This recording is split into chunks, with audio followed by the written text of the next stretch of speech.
praticar o que está aqui.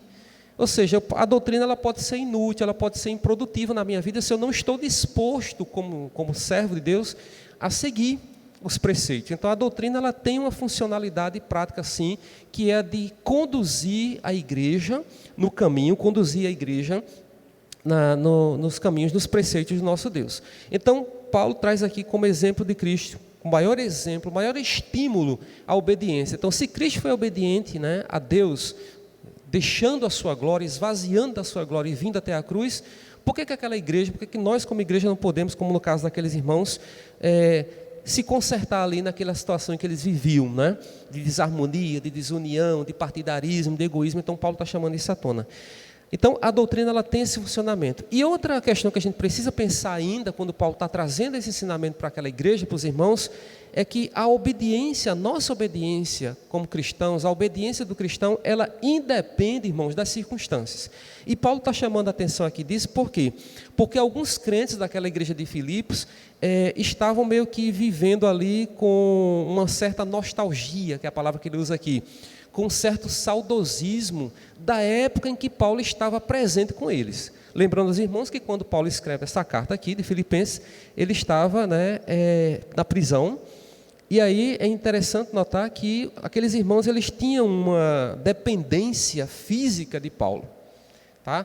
Então Paulo chama a atenção disso. Então a obediência nossa como cristão, como aquela igreja também deveria ser, não deveria ser uma obediência dependente da presença física. É como mais ou menos assim fosse, por exemplo, se o pastor Leonardo não estiver na igreja, então ninguém vai à igreja. Está entendendo? Era mais ou menos o que estava acontecendo. Já imaginou se fosse assim, né? Então o pastor não pôde estar presente, então ninguém vai mais para a igreja, porque o pastor não está presente fisicamente. Então não é isso. A gente tem um compromisso, a gente tem a nossa fé, a nossa confiança em Deus, a gente tem a nossa vida cristã, e a gente vai desenvolvendo e trabalhando, né? Agora, aquela igreja de Filipos, ela estava vivendo um momento em que era assim, né? Aqueles irmãos estavam meio que dependentes da presença física, e agora Paulo estava preso, e agora? Não estava mais presente na igreja com eles ali. Então Paulo, de certa forma, encoraja aqueles irmãos a que eles deveriam manter ali a sua fé, a sua confiança, independentemente da presença dele, né? Independentemente da presença dele. Isso é muito interessante porque quando a igreja primitiva, logo lá no início, a gente abre o livro de Atos dos Apóstolos, que vem aquela perseguição, aquela igreja se espalha, né? Então no que se espalha, irmãos, aquelas pessoas se dispersaram, né, por várias regiões, e aquela igreja crescia porque a fé, a confiança em Deus daqueles irmãos era muito grande, a ponto de não depender, né, de liderança, enfim, não é no que eu estou dizendo que não precisa, muito pelo contrário. Eu estou querendo dizer aqui que os irmãos os filipenses, né, estavam dependentes da presença física, quando Paulo não podia mais estar ali presente, né? Então, isso fica um ensinamento para nós, uma aplicação para nós. Nós precisamos manter a nossa confiança, a nossa fé em Deus, independentemente de tudo, da presença dos nossos líderes, né? Quando nós estamos em casa, estamos no trabalho, devemos desenvolver a nossa vida piedosa, a nossa vida cristã em todos os lugares e não estarmos dependentes de alguém. Bom, mas a gente vai meditar aqui nesses versículos 12 a 16 em 3 pontos que o Hernandes Dias Lopes apresenta para nós sobre essa salvação, que ele diz aqui no título, o Paulo diz o desenvolvimento da salvação, está no texto que a gente leu, né, da carta de Paulo, o desenvolvimento da salvação. E aí nós vamos ver 3 aspectos desse desenvolvimento da salvação. E o primeiro deles está no versículo 12, quando diz: assim, pois, amados meus, como sempre obedecestes, não só na minha presença, porém muito mais agora, na minha ausência, é aquilo que eu estava comentando agora, desenvolvei a vossa salvação.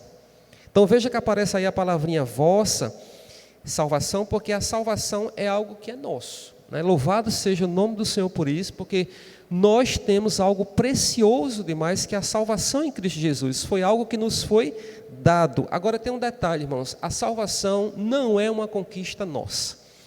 Ninguém fez por merecer a salvação. Isso precisa ficar muito claro para nós. Isso é um dos princípios, é um dos alicerces da nossa base cristã. É que a salvação ela é obra de quem? De Deus. E é obra exclusiva de Deus. Quando eu digo exclusiva é porque só Ele, apenas Ele, que pôde fazer isso e que pode fazer isso, né?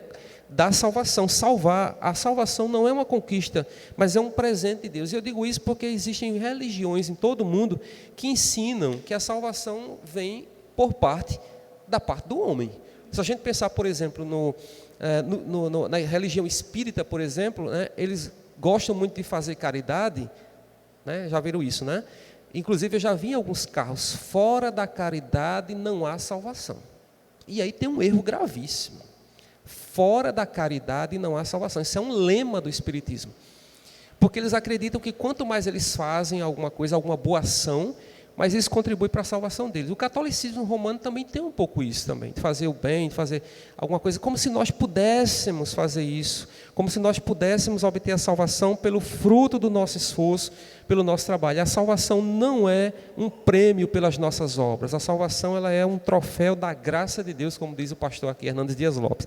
Foi Ele quem nos deu. Então, a salvação ela é um presente e não uma conquista nossa, né? Ela nos foi dada. Eu queria ver com os irmãos aqui, por exemplo, em 1 Pedro, fica muito claro para nós, quando o apóstolo fala aqui no capítulo 1, versículo 18, porque inclusive essa salvação ela nos foi dada e foi dada por um preço muito alto, que foi o preço do sangue de Jesus, um preço mais alto do que ouro, do que prata, do que qualquer bem que a gente possa imaginar.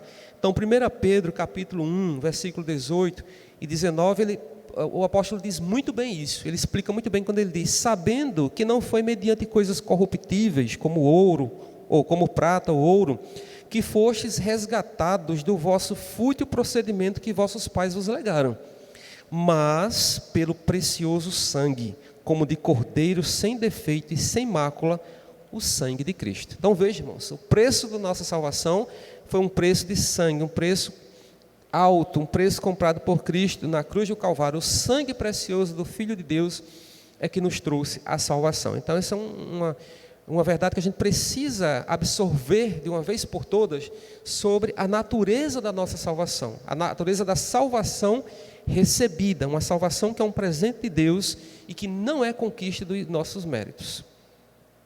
Na nossa caminhada cristã, na nossa vida, a gente faz sim o esforço, a gente vai ver isso aqui ainda hoje, é o desenvolver a salvação, a gente faz o esforço para agradar a Deus, para não ofender a Deus, em virtude de todo esse amor que Ele demonstrou por nós. Mas não significa que tudo aquilo que venhamos a fazer seja para obter a nossa salvação, né? Eu não vou mais mentir agora porque para que eu possa ser salvo, né? Isso é um pensamento troncho, meio errado, né? Eu não vou mentir mais porque eu sou agora uma nova criatura, regenerado em Cristo Jesus, e aí sim eu preciso agradar aquele que derramou um sangue precioso, um preço muito alto por mim, né? Então esse deve ser o meu entendimento. E aqui ainda nesse versículo 12 que a gente leu sobre a salvação, de que a salvação foi recebida, né? A primeira verdade que a gente aprende de que a salvação foi recebida, é que a salvação ela nos pertence verdadeiramente. Por que eu estou dizendo isso? Por que a salvação nos pertence verdadeiramente? Porque de fato ela é nossa. Porque foi algo conquistado na cruz do Calvário por Cristo, irmãos, de uma vez por todas. Alguns crentes que ainda não têm aquela firmeza, né, aquela base, aquele alicerce, aquela segurança ainda nas verdades do cristianismo, ainda ficam titubeando ali, meio achando que a salvação é algo que se ganha e que se perde. Eu não sei se vocês já tiveram a oportunidade de conversar com alguém que pensa dessa maneira, como se a salvação fosse algo, né, Deus deu a salvação, não, mas eu tenho que ter cuidado porque eu posso perder a salvação. Que brincadeira é essa de ganhar a salvação, perder a salvação? Isso é um desprezo, é uma afronta ao sacrifício de Cristo na cruz do Calvário. E aí, para isso, basta trazer um texto muito claro, muito preciso, que está em Romanos, capítulo 8, versículo 1, que diz o seguinte: agora, pois, já nenhuma condenação há para os que estão em Jesus Cristo, ou para os que estão em Cristo Jesus. Está vendo? Então não há mais condenação. O sacrifício de Cristo, a salvação, ela foi dada de uma vez. E é absolutamente impossível que se perca a salvação. A salvação é um presente que nos foi dado para todo o sempre, como a gente leu aqui em Romanos 8:1, e como a gente leu aqui antes de começar o estudo no texto devocional, em Romanos 8, do 31 ao 39. A gente viu isso com muito mais clareza lá. Quem nos separará do amor de Cristo? Será isso, será aquilo, né? Que ele diz lá, tanta coisa que ele elenca. Será tribulação, será angústia, será principado, potestade. O que vai separar a gente do amor de Cristo? Nada nada nos separará do amor de Cristo, no amor que está em Cristo Jesus. Não é? Então, irmãos, a salvação ela é algo que nos foi dada, é minha e é sua. É uma conquista de Deus, por meio de Cristo Jesus. É um prêmio, é uma dádiva, é um presente dado por Deus gratuitamente, sem pedir nada em troca, nenhum esforço em troca, nada. Foi dado. E uma vez dado, né, aquele que Deus aprove a Deus salvar, Ele não vai agora permitir que fique esse joguinho de ganha e perde. Num dia ganhou, no dia perdeu a salvação. Não existe isso. Né? Essa salvação foi nos dada para todo o sempre. Então, a gente precisa, claro, como a gente vai ver, desenvolver essa salvação, né, que Cristo nos deu. Mas ela não foi dada de uma única vez. Né? Então somos, como está lá em João, né? A ovelha não pode mais ser arrebatada da mão do pastor. Né? Então é algo que já foi conquistado definitivamente na cruz do Calvário. Então essa é a primeira verdade que a gente viu. A salvação ela foi recebida, nós ganhamos, nós recebemos. Nós não conquistamos pelos nossos esforços, nem pelo nosso mérito, pela nossa força. Não tem nada que você e eu possamos fazer para ser salvo. Absolutamente. Não, mas eu não posso assim ser um pouquinho bonzinho assim com os outros, né? Eu não faço mal a ninguém, eu não bebo, eu não fumo, eu não faço isso, eu não faço aquilo. E começa a lista de coisas, né? De virtudes. Né? Não, nada disso vai salvar. É somente o sangue precioso de Cristo derramado na cruz do Calvário por você e por mim. É apenas isso, o amor de Deus derramado. Porque Deus, né, diz lá, né, derramou, né, o amor de Deus derramado na cruz do Calvário em Cristo Jesus. Então, essa é a primeira verdade que a gente aprende nesse texto. Quando Paulo diz, desenvolvei a vossa salvação, a salvação de vocês, a minha salvação. Ela é de cada um de nós. A segunda verdade que a gente aprende no texto aqui que a gente leu, está no versículos 12 e 13. A gente já leu 12, eu vou ler o 13 ainda. Porque Deus é quem efetua em vós tanto querer como realizar, segundo a sua boa vontade. A segunda ideia que a gente pode obter aqui nesse texto, aprender aqui com a carta de Paulo, com essa porção, é de que a salvação, além dela ser recebida, ela é desenvolvida. E aqui a gente precisa meditar em alguns aspectos desse desenvolvimento da salvação. Ou seja, dessa ideia de que a salvação é algo que é desenvolvido. Primeiro é que a soberania de Deus não anula a nossa responsabilidade. A gente viu agora há pouco que Deus gratuitamente, né, nos salvou, é algo que parte dele, né, a vontade dele, a salvação é algo que parte de Deus, exclusiva, é uma obra exclusiva de Deus, mas isso não anula, não tira de nós a nossa responsabilidade nesse processo. Veja, não há nada que eu possa fazer que eu possa me salvar. Paulo não diz aqui, trabalhai para a vossa salvação. Não é assim que ele está dizendo. Ou seja, não é que agora que eu sou salvo, né, eu vou continuar fazendo algumas coisas para completar essa obra de salvação. Não, essa obra de salvação já foi completada. Deus já nos deu a salvação. Agora a gente vai desenvolver essa salvação a partir de alguns aspectos que a gente vai ver aqui ainda nessa manhã. Então, a gente precisa ver que a soberania de Deus ela não anula a responsabilidade humana. A gente precisa entender, né, de que a salvação ela não é o resultado de esforço humano algum e que também eu não tenho parceria nenhuma com Deus na obra de salvação. Ou seja, eu não tenho que fazer alguma coisa para eu ser salvo. Né? Essa é uma verdade que a gente precisa entender. A salvação ela é obra de Deus, graciosamente dada por Deus, de maneira que nós recebemos isso como a gente viu. Agora, o texto diz, desenvolvei, no final do versículo 12, desenvolvei a vossa salvação, irmãos. Quando ele diz desenvolvei, traz para nós uma ideia de trabalho, de atividade, uma ideia de esforço. Nós recebemos gratuitamente, evidentemente, claro, mas há alguma coisa que nós fazemos para desenvolver, porque qual é o nosso objetivo quando nós aceitamos a Cristo, quando nós agora passamos a fazer parte do corpo de Cristo? É que nós vamos agora tentar a cada dia crescer, né? Cada dia nós vamos nos aproximarmos de Cristo Jesus para sermos mais parecidos com Ele. Então isso dá uma ideia de quê? De um processo, de alguma coisa que vai crescendo, é como você vai subindo uma escada. né? E cada vez que você sobe um degrau, você está se aperfeiçoando, se aprimorando, não está totalmente ainda, mas está crescendo, está se aproximando. Então imagine que Cristo está no topo da escada e a cada dia você vai subindo um degrau, nas virtudes que a gente tem que cultivar, né? No amor, na paciência, naqueles frutos do Espírito que Paulo fala lá em Gálatas, né? Na longanimidade, na mansidão, no domínio próprio, na generosidade, na bondade, uma série de coisas que a gente vai crescendo e vai se aproximando cada vez mais de Cristo Jesus, até que um dia nós estejamos finalmente, né, quando formos glorificados, estejamos plenamente como Ele é. Mas aqui Paulo vai falar que a gente precisa se esforçar, né? Há um trabalho que nós precisamos fazer, e essa ideia do desenvolver que ele traz aqui, o sentido da palavra desenvolver é como alguma coisa que precisa ser trabalhada até o final. Alguma coisa que precisa ter uma conclusão, ter um fechamento. Por isso que essa ideia do processo, de alguma coisa que vai acontecendo, vai progredindo, vai aumentando, né? Então, o propósito de Deus é que nós sejamos a semelhança de Cristo Jesus. Então, a cada dia na nossa caminhada, na nossa trajetória, a gente precisa fazer isso. E aí Paulo está dizendo isso para aqueles irmãos, né? Desenvolver a vossa salvação, e isso não é feito de qualquer maneira. Ele diz com temor e com tremor, né? Ele vai expandir um pouco isso depois. Então Paulo está exortando aquela igreja, aqueles irmãos, para que aqueles irmãos se empenhem na obra da salvação que, na verdade, que já foi conquistada em Cristo Jesus, mas que eles precisam desenvolver na sua vida cristã, cotidianamente, diariamente, né? E principalmente ali no contexto daquela igreja, nos relacionamentos com os irmãos, que era uma coisa que estava fragilizada naquela igreja e que eles precisavam aprender e crescer naquela área, né? De ser uma unidade, né? Uma igreja unida. Então essa é a primeira ideia da salvação que é desenvolvida. Então a primeira ideia é que a soberania de Deus, ela não anula, ela não tira a nossa responsabilidade.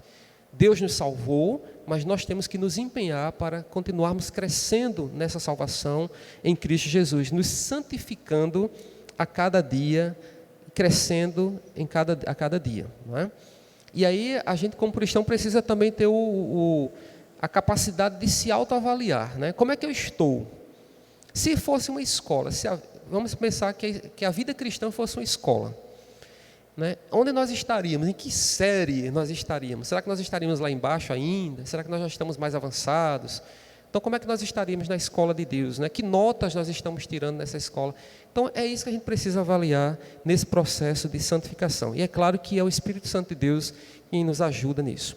A segunda verdade que a gente vê ainda aqui, né, sobre essa igreja sobre essa salvação desenvolvida, é que a posse e o desenvolvimento dessa salvação produzem reverência e não o contrário, negligência ou relaxamento. Veja que o texto diz assim, no final do versículo 12: desenvolvei a vossa salvação com temor e com tremor. A ideia de temor aqui, irmãos, não é aquele temor do medo, né? Como, por exemplo, a ideia de um escravo que vai se arrastando ali aos pés do seu senhor, né? Do seu patrão, e com medo de ser castigado, aquele temor, aquele medo que ele coloca aqui. Mas é um medo, é um temor que é colocado aqui, é o temor, o medo de desagradar a Deus, o medo de ofender, de desagradar, justamente porque Ele nos amou de tal maneira, com um amor tão grande, que a nossa vida deve ser conduzida de forma que a gente tenha temor, tenha medo de constranger e de desagradar e de ofender a Deus. Que é isso que nós, como cristãos, vivemos, né, e fazemos, né? Quando a gente começa a fazer coisas, né, a se comportar diante de Deus, e aquilo não nos incomoda mais, a gente sabe que aquilo está errado, mas aquilo não causa mais nenhum constrangimento, nenhum tipo de arrependimento, aí é um alerta de algo sério, de algo grave que precisa ser revisto, imediatamente. Porque todas as vezes que nós caímos, que nós fraquejamos, aquilo deve causar dentro de nós um sentimento justamente de temor, esse medo, né, essa repulsa, essa vergonha, esse arrependimento por ter desagradado o nosso Senhor, em virtude do amor grande que Ele nos deu, né? Então, essa é a ideia de temor que precisa. O temor é uma espécie de ansiedade, diz um autor, é uma espécie de ansiedade para fazer o que é certo.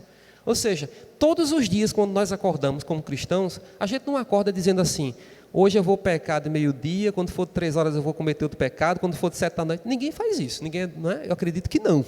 Pelo contrário, a gente acorda e diz assim, meu Deus, me dê a tua graça para eu saber me conduzir nessa situação, nessa outra, para que eu não venha desagradar, para que eu não venha pecar contra o Senhor. Não é? Então, o nosso intuito, claro que a gente cai às vezes, a gente escorrega, mas isso deve trazer para nós o temor, de maneira que nós vivamos sempre, como diz o autor aqui, com essa ansiedade para fazer o que é certo, para fazer o que está nas Escrituras de Deus, de maneira que nós venhamos a atingir, alcançar essa intimidade com o nosso Deus no nosso caminhar. Mas ainda sobre a salvação desenvolvida, né, o autor nos mostra aqui que o desejo pela salvação é obra de Deus em nós. Aí é uma coisa muito, muito interessante, quando a gente começa a meditar no versículo 13. Quando ele diz assim, Paulo diz, porque Deus é quem efetua em vocês tanto querer como realizar segundo a sua boa vontade. Veja, irmãos,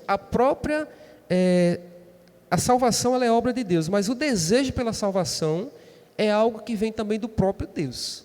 Porque de nós mesmos nós não temos essa capacidade de desejar nada do que seja de Deus. Se a gente que é salvo, que é regenerado, que é redimido, que é igreja, que é certo, se a gente é tudo isso, muitas vezes a gente ainda tem essa inclinação, não é? Como Paulo diz, né? O bem que eu quero fazer eu não faço, mas o mal, né? Então se a gente tem tudo isso, imagina um homem ainda sem Deus, que inclinação, que vontade, que desejo esse homem tem de alguma coisa relacionada a Deus, ao reino de Deus, ao reino espiritual? Não tem, porque a inclinação ela é sempre para o pecado, a inclinação é sempre para o mal. Então, o desejo pela salvação, ela é obra de Deus, é Deus quem desperta nos nossos corações o desejo pela salvação.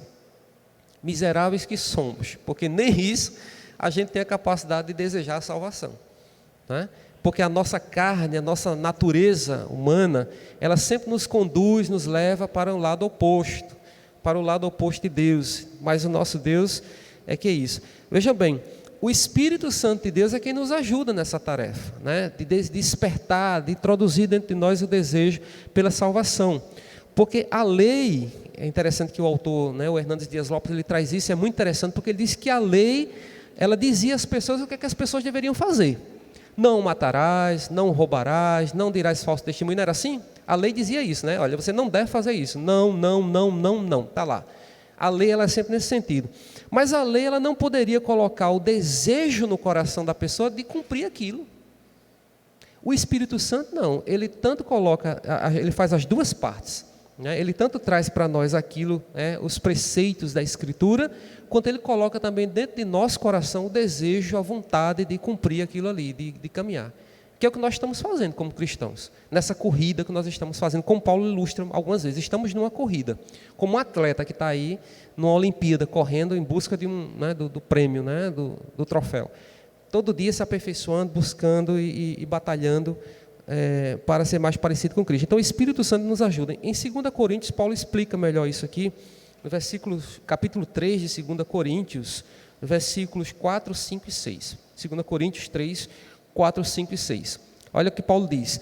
É por intermédio de Cristo que temos tal confiança em Deus, não que por nós mesmos sejamos capazes de pensar alguma coisa, como se partisse de nós. Pelo contrário, a nossa suficiência vem de Deus, o qual nos habilitou para sermos ministros de uma nova aliança, não da letra, mas do Espírito, porque a letra mata, mas o Espírito vivifica ou traz vida. Veja, nós não temos capacidade de nada, Paulo está dizendo aqui, de nós mesmos nós não podemos pensar nada, como se partisse de nós, vem de Deus, essa suficiência vem de Deus, que nos preparou, que nos habilitou, que nos capacitou para vivermos essa vida, porque essa vida que nós vivemos em Cristo Jesus, não tem condições de nós mesmos termos iniciativa de dizer eu quero e eu vou, não, é o Espírito Santo de Deus, irmãos, que vai todos os dias trabalhando, capacitando, conduzindo a nossa vida dessa maneira. É Ele que capacita o seu povo para as tarefas que Ele quer fazer.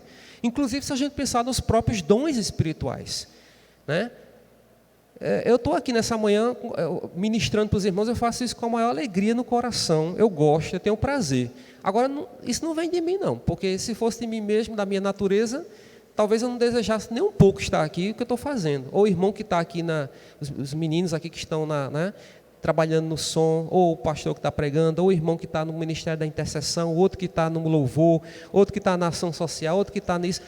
Tudo isso é de Deus, vem de Deus. Agora lembrei de Paulo diz aos Romanos, porque dele, por ele e para ele são todas as coisas. Louvado seja Deus por isso, porque é ele quem te capacita para estar aqui nessa manhã, inclusive, né? De vir buscar, de vir aprender um pouco mais do Senhor. E graças a Deus então, porque Deus é quem nos conduz, porque em nós mesmos não há, né, essa condição.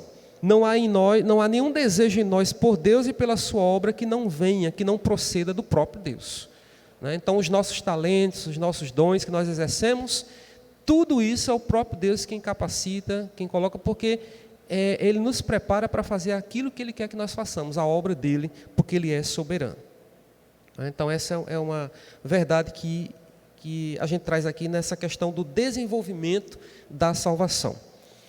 E ele diz ainda, né, no versículo que nós lemos, que Deus coloca em nós, efetua em nós tanto o querer, por exemplo, o desejo da salvação, o querer ser salvo não é nós, é Deus quem coloca também no nosso coração, mas ele diz, coloca tanto o querer como o realizar, né? Ou seja, tanto o desejo quanto a própria ação é Deus quem faz por nós. Todo o processo de salvação é uma ação de Deus, desde o desejo de ser salvo até a própria concretização da salvação, porque tudo vem de Deus, né? A ação de Deus ela não pode ser frustrada, ela não pode ser inconcluída, ela precisa ser concluída, ela precisa ser plenamente concluída, né? E por fim ainda sobre essa salvação desenvolvida, ele diz aqui no versículo 3 ainda que Deus efetua em nós tanto o querer como realizar, segundo ou de acordo com o quê? Com a sua boa vontade. Então, a salvação, a obra de salvação ainda é resultado da boa vontade de Deus, né? Dentro da soberania de Deus, a nossa salvação ela é resultado de uma expressa vontade de Deus. Você é salvo porque Deus te amou, né? Quis salvar a sua vida, né? E tudo isso provém da vontade dele, que é boa, que é perfeita, que é agradável, como Paulo já disse lá uma vez aos Romanos, né? A vontade de Deus. Então, irmãos, é isso. A salvação ela precisa ser desenvolvida, né? Nesse sentido que nós vimos aqui e que o nosso irmão, né, que do autor da lição nos traz. Primeiro, que a soberania de Deus não anula a nossa responsabilidade, a gente precisa se esforçar, desenvolver essa salvação, né, ao longo da nossa caminhada, nossa trajetória. E segundo, a posse dessa salvação e o desenvolvimento dessa salvação tem que ser de forma reverente, como a gente viu, com temor e tremor, e temor no sentido não de um medo, aquele medo de que vai fugir de um castigo, porque não há mais nenhum castigo sobre nós. Diz Romanos 8:1, agora, pois, nenhuma condenação há para os que estão em Cristo Jesus. Então, nosso medo agora não é o medo do castigo, mas é o medo de desagradar a Deus. Ou seja, eu vou viver a minha vida de tal forma que eu tenho medo de cair, de errar, porque vai causar dentro de mim uma tristeza profunda por ter desagradado ao meu Deus. É esse temor que Paulo disse que os irmãos de Filipenses e que nós hoje também temos que ter. Em terceiro, aqui também, ele ensina, né, sobre esse desenvolvimento, que o desejo pela salvação é obra de Deus em nós. A gente viu, não é de nós mesmos, nós não temos esse desejo, essa vontade. Vimos ainda que a continuação do processo de salvação também é parte de Deus.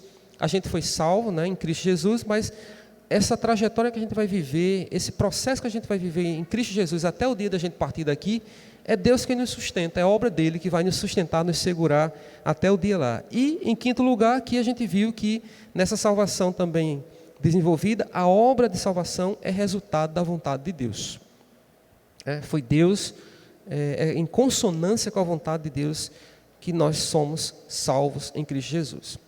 E, por fim, aqui, a terceira verdade que nós vamos meditar nessa manhã é que a salvação, além de ser recebida, além de ser desenvolvida, ela precisa agora ser demonstrada. Ou seja, eu preciso mostrar para o mundo, ou para quem está perto de mim, que eu sou salvo em Cristo Jesus, né? É o princípio prático da aplicação. A salvação precisa agora ser mostrada. Aí diz aqui o versículo 14. Fazei tudo sem murmurações e nem contendas. Para quê?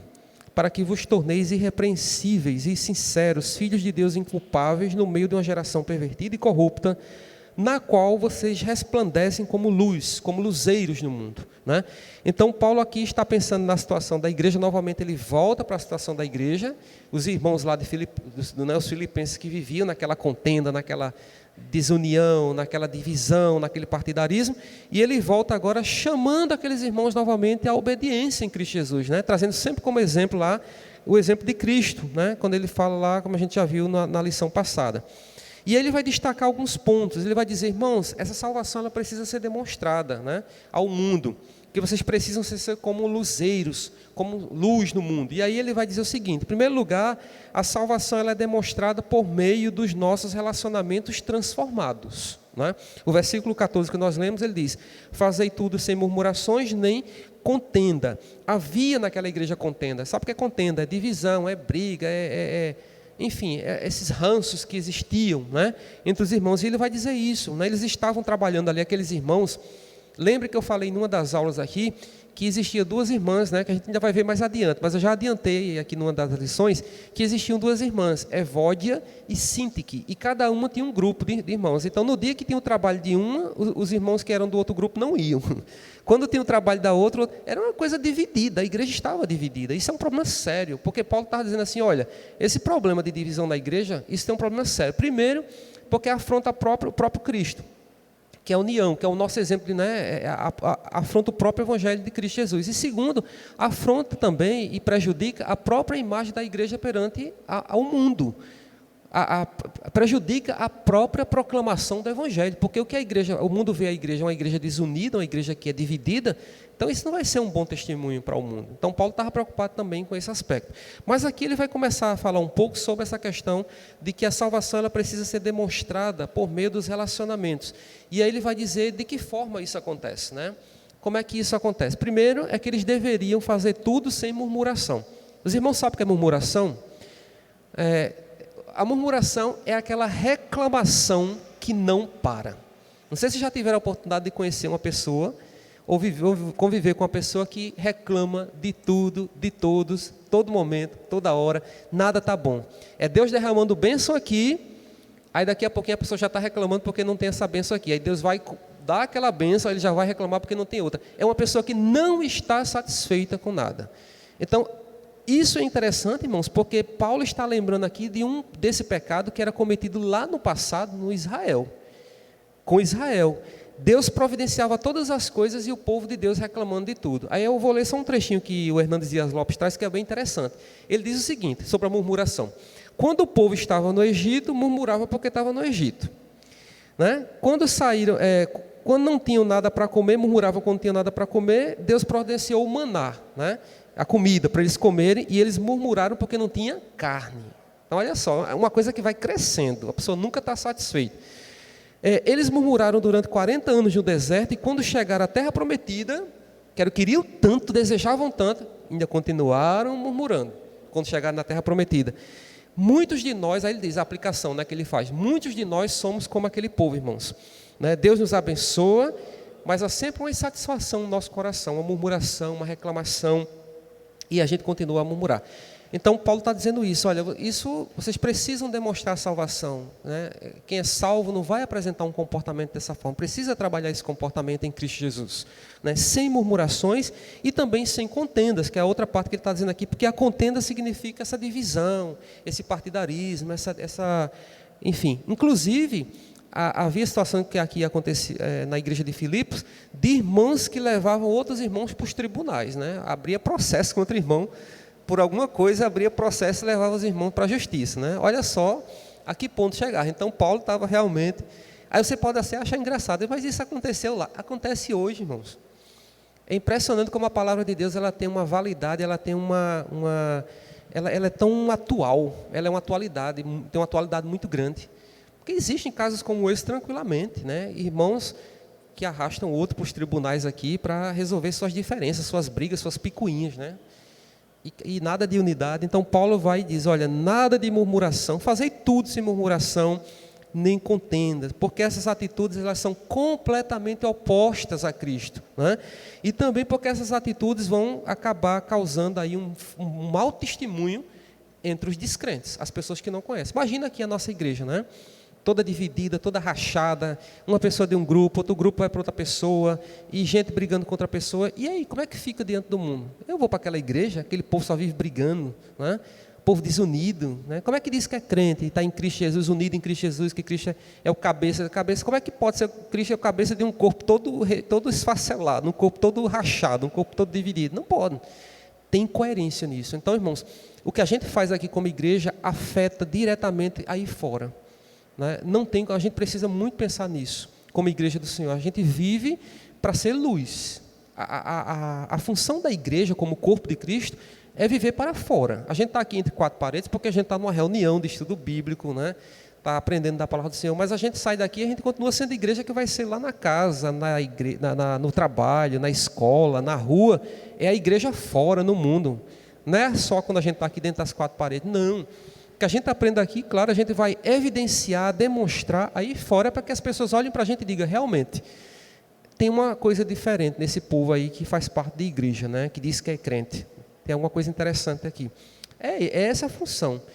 Se a gente olhar para pensar, se a gente parar para pensar, aliás, a gente vai ver que não é algo assim tão complicado e tão difícil, né? Acho que a gente, às vezes, é que acaba complicando. Quer dizer, nós aqui estamos como igreja para sermos exemplo, né? Para sermos luz, como ele diz aqui no versículo 15, né? No final ele diz, na qual resplandeceis como luzeiros, cadê? A letra está tão pequena, no mundo, como luz no mundo, né? Então é essa a ideia aqui. Então, irmãos, aqueles irmãos deveriam fazer tudo sem murmuração, sem contenda, e também deveriam apresentar, como ele diz aqui no 15, uma conduta irrepreensível, né? Ele diz aqui, para que vos torneis irrepreensíveis e sinceros. O que é uma pessoa irrepreensível? É uma pessoa que não precisa ser repreendida, que não precisa ser exortada, é uma pessoa que tem uma vida de uma tal maneira que não se encontra ali um motivo para se apontar o dedo e acusar aquela pessoa de alguma coisa. É ter uma conduta que não precisa ali ninguém estar apontando o dedo e dizer que está errado, que não está correto. Não, é essa exatamente a ideia que Paulo estava dizendo para aqueles irmãos. Para que vos torneis irrepreensíveis e sinceros. Ou seja, que a conduta de vocês seja de tal forma, tenha uma vida de uma pureza de tal maneira que ninguém encontre falta em vocês, né? Para que a pessoa lá no trabalho, na rua, na vizinhança, olhe para você e diga assim, não tenho do que me queixar dessa pessoa não, ela está aí, é a pessoa crente, né? A vida dela é assim e não tenha queixa nenhuma. Infelizmente, irmãos, a gente sabe que muitas vezes não é assim.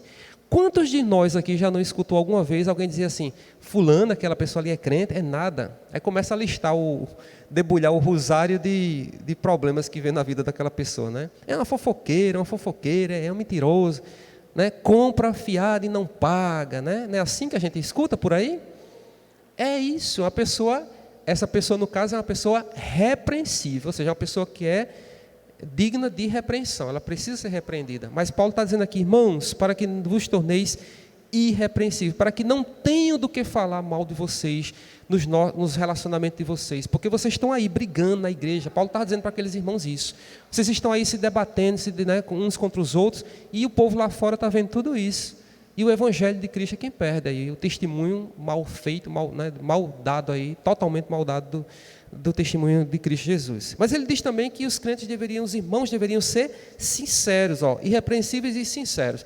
Aí tem uma curiosidade muito interessante que o Hernandes Dias Lopes traz, que eu quero compartilhar com os irmãos, que é sobre essa questão da palavra sinceridade, que significa alguma coisa que não é adulterado, que não foi mexido. Por exemplo, essa palavra aqui usada para sincero, era usada antigamente para, por exemplo, o leite que não tinha nenhum tipo de água. Não tem um povo que vende leite, às vezes mistura com água, né? Quer dizer, o leite foi adulterado, não é puro mais. O vinho também não poderia ser misturado com nada, era o vinho puro. Então isso era algo que era não adulterado, era puro. Então a palavra sinceridade, ela vai ter a ver com isso aí, com algo que não foi adulterado, que não foi mexido, que não foi trapaceado. Por isso a palavra sincero.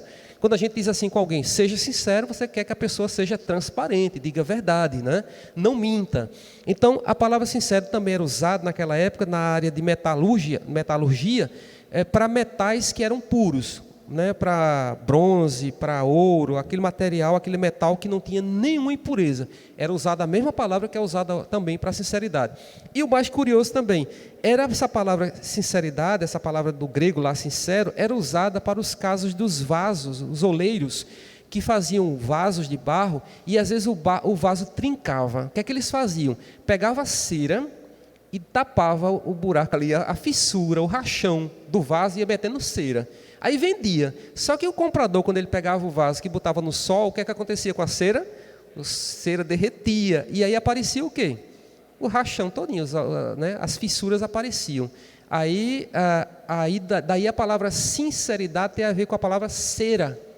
Ó, sincero, cera. Veja a origem da palavra como tem tudo a ver. Então, a palavra sinceridade tem esse sentido, né? De algo que deve ser sem alteração alguma, né? Precisa ser puro totalmente. Então, Paulo olha para aqueles irmãos e diz: vocês precisam ser irrepreensíveis e precisam ser sinceros, né? Precisam ser realmente, para que literalmente aqui, como ele diz aqui, né, as palavras sincero e sinceridade, elas vêm dessa origem, dessa palavra cera, né? Para que não venha trapacear, mas que seja algo transparente, seja algo verdadeiro, né? Mas ele diz também aqui, continuando, que os crentes ou aqueles irmãos deveriam se tornar filhos de Deus inculpáveis no meio de uma geração pervertida. Está aí no versículo 15. Ó. Vocês têm que ser irrepreensíveis, sinceros e filhos de Deus inculpáveis no meio de uma geração pervertida e corrupta. Né? No meio de uma geração pervertida e corrupta. Então, aqueles irmãos, eles não viviam ali numa redoma, numa bolha, né?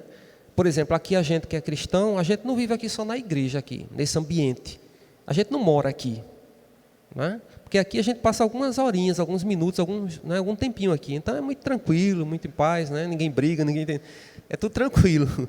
Mas quando a gente sai aqui, que vai para casa, conviver com as pessoas, né? Então a gente precisa, é aí onde entra, né? Precisamos ser inculpáveis no meio de uma geração pervertida e corrupta, no meio do pessoal que está lá do trabalho, da vizinhança, da família. Então é aí onde a gente precisa ser sal no saleiro, ou, aliás, fora do saleiro, né? Porque ser sal no saleiro é bom, mas precisa ter uma utilidade. O sal ele precisa estar na carne, precisa estar na comida para dar gosto. A mesma coisa a gente também como igreja, a gente está no mundo para ser luz e para ser sal, né? Para mudar a vida do mundo. Então, essa é a ideia que Paulo traz aqui sobre essa parte aqui de que a salvação ela precisa ser demonstrada nos nossos relacionamentos transformados e também por meio de uma conduta irrepreensível daqueles irmãos e que serve para nós também. Já indo para o finalzinho, em terceiro lugar, a salvação ela também precisa ser demonstrada por meio de um testemunho. No versículo 15 ele diz aqui, ó, no finalzinho: na qual resplandeceis como luzeiros no mundo. Ele já repetiu isso, eu vou só fechar essa ideia, que ele vai reforçar aqui de que o crente ele vive para os outros. Aquilo que eu tinha dito agora há pouco, a igreja ela vive para o mundo. A gente não vive aqui para nós mesmos, na verdade a gente está aqui para ser sal e para ser luz. Então a gente vive para os outros, para mostrar, para refletir a glória de Cristo, né? Para que o mundo veja Cristo em nossas vidas, em nossas ações, em nossas palavras, em nossos comportamentos, em nossa conduta. Quanto mais escuro é um lugar, mais a luz é necessária. Então o mundo está aí, jaz no maligno, é um mundo, como diz o texto aqui de Paulo, pervertido e corrupto. Então é aí onde a igreja precisa estar. Infelizmente, algumas pessoas têm uma ideia errada, querem se afastar totalmente do mundo, como faziam os fariseus. Criaram lá os fariseus, eles viviam uma vida, se afastaram, se isolaram de tal forma, se alienaram que criaram ali uma justiça própria, trazendo um jugo, um peso muito grande, um fardo muito grande sobre as pessoas, né? Mas eles não faziam aquilo que era estar como Jesus fazia, né? Jesus andava para lá e para cá, né? Aldeias, cidades, ia no meio do mundo, Jesus só pregando o evangelho, né? Anunciando o reino de Deus. E aí é isso, irmãos, também nós como igreja precisamos dar esse testemunho vivendo no mundo. Nós não somos do mundo, como diz João. Nós estamos no mundo, né, mas nós não somos daqui, estamos. Enquanto estivermos, a gente precisa trabalhar, então tem que ter um local de trabalho. A gente precisa morar no lugar que tem pessoas, numa vizinhança. A gente tem família, então a gente tem pessoas ao nosso redor. E é nesse ambiente que a gente vai vivendo e vai testemunhando do Evangelho e da salvação que nos foi dada em Cristo Jesus. E, por fim, a salvação ela precisa ser demonstrada também por meio de uma fidelidade que não tem negociação. Inegociável. Paulo diz aqui no versículo 16: preservando a palavra da vida, para que no dia de Cristo eu me glorie de que não corri em vão, nem me esforcei inutilmente. A igreja precisa ter a necessidade de preservar a palavra da vida, né? A igreja precisa preservar essa palavra, a palavra de Deus, que é uma palavra única, né? Uma palavra que é viva, diz lá em Hebreus, a palavra de Deus é viva e eficaz, né? Mais penetrante do que espada alguma de dois gumes, né? É apta para discernir as intenções do coração, etc, etc. Então, essa palavra ela precisa ser preservada pela igreja. A igreja precisa proclamar essa palavra e não outra, né? É a palavra de Deus que a gente conhece e que a gente não tem outra a não ser ela, a palavra do nosso Deus. E ainda ele termina aqui, né, mostrando também que há necessidade da igreja trabalhar enquanto é tempo, né? Paulo diz aqui, olha, para que no dia de Cristo eu me glorie de que não corri em vão. Se tem alguém que realmente trabalhou muito, e a gente toma como exemplo também, é Paulo, né? Paulo plantou muitas igrejas, Paulo vivia proclamando, foi preso, mesmo nas prisões, continuava proclamando o Evangelho de Cristo Jesus, né? E aí ele diz isso, né? O intuito dele era de que no dia de Cristo, né, no dia que ele partisse, né, ele pudesse se gloriar de que ele não correu em vão, mas de que ele se esforçou, trabalhou para que o Evangelho de Cristo fosse proclamado. Então, como nós como igreja também, está dizendo para aqueles irmãos e está dizendo para nós hoje, né, que nós precisamos então trabalhar enquanto é tempo, né, proclamando e anunciando o Evangelho de Cristo, aproveitando as oportunidades que nós tivermos para difundir a palavra de Deus, né? Ele diz aqui, o pastor, o ensino de Paulo não é para a igreja se refugiar entre quatro paredes, isolando-se do mundo. Ao contrário, o projeto de Deus é que a igreja brilhe como estrelas numa noite trevosa e leve ao mundo a palavra da vida, né? É tão bonita essa parte que o Hernandes Dias Lopes traz aqui, né? A igreja ser essa ideia de luz mesmo. Imagina uma noite toda escura, totalmente escura, e aquele clarão, né? Então é mais ou menos essa a função.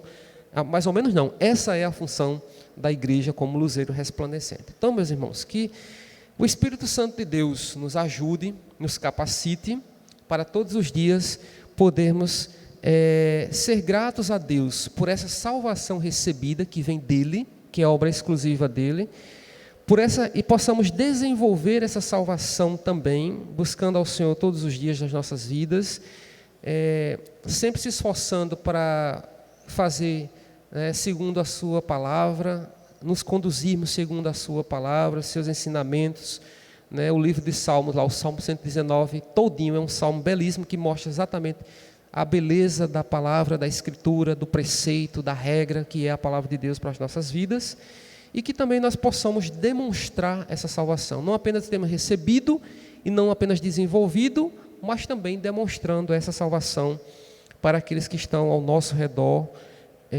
de maneira que nós sejamos irrepreensíveis, né? Que nós possamos também ser sinceros, inculpáveis no meio de uma geração, como ele diz aqui, pervertida e corrupta como a que a gente vive hoje. Então, que Ele nos ajude em tudo isso. Amém? Tem algum questionamento, alguma dúvida, algum comentário sobre o assunto que alguém queira fazer aí no chat ou aqui pessoalmente? Tranquilo? Tá certo. Então, nós vamos orar a Deus agradecendo por esse momento e vamos encerrar então a escola dominical nesta manhã. Pedir aos irmãos que puderem ficar em pé, a gente orar e pedir a Deus que, né, nos abençoe o restante do dia, a programação, as atividades do culto à noite, logo mais à noite, e também as demais atividades da semana. Senhor, nós agradecemos, ó Pai, nesse momento, por essa oportunidade que nós pudemos aprender mais um pouquinho da Tua Palavra, e nesse momento nosso sentimento é de gratidão a Ti, ó Deus, por tão grande salvação.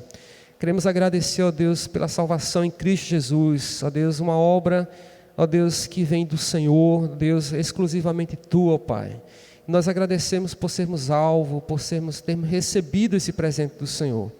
Pedimos que nessa manhã o Senhor, o Teu Espírito Santo, venha nos ajudar a desenvolver a salvação que nós recebemos do Senhor.